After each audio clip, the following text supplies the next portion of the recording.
Today's Doodle celebrates the 94th birthday of British scientist and author Anne McLaren, who is widely considered one of the most significant reproductive biologists of the 20th century. Her fundamental research on embryology has helped countless people realize their dreams of parenthood. Anne McLaren was born in London on this day in 1927. As a child, she had a small role in the 1936 H.Wells sci-fi film The Shape of Things to Come. In the scene, set in 2054, her great-grandfather lectured her on the advancement of space technology that had put mice on the moon. McLaren credits this formative, albeit fictional, history lesson as one of the early inspirations for her love of science. She went on to study zoology at the University of Oxford, where her passion for science only grew as she learned from talented biologists such as Peter Medawar, a Nobel laureate for his research on the human immune system. In the 1950s, McLaren began to work with mice to further understand the biology of mammalian development. While the subjects of her research were tiny, the implications of their study proved massive. By successfully growing mouse embryos in vitro,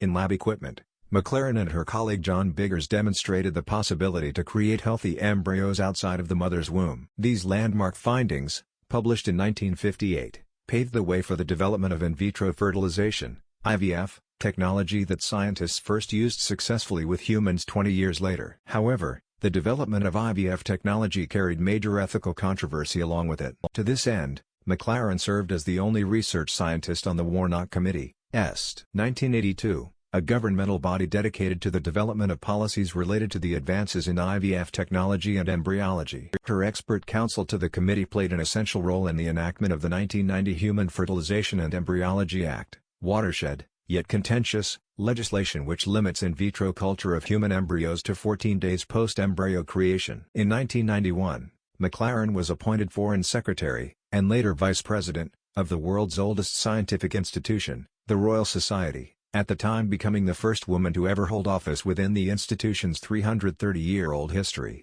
McLaren discovered her passion for learning at a young age and aspired to spark this same enthusiasm for science in children and society at large. In 1994, the British Association for the Advancement of Science, an institution dedicated to the promotion of science to the general public, now the British Science Association, elected her as its president. Through the organization and its events, McLaren engaged audiences across Britain on the wonders of science, engineering, and technology with the aim of making these topics more accessible to everyone. Happy birthday, Anne McLaren. Thank you for all your incredible work and for inspiring many new generations to come because of it.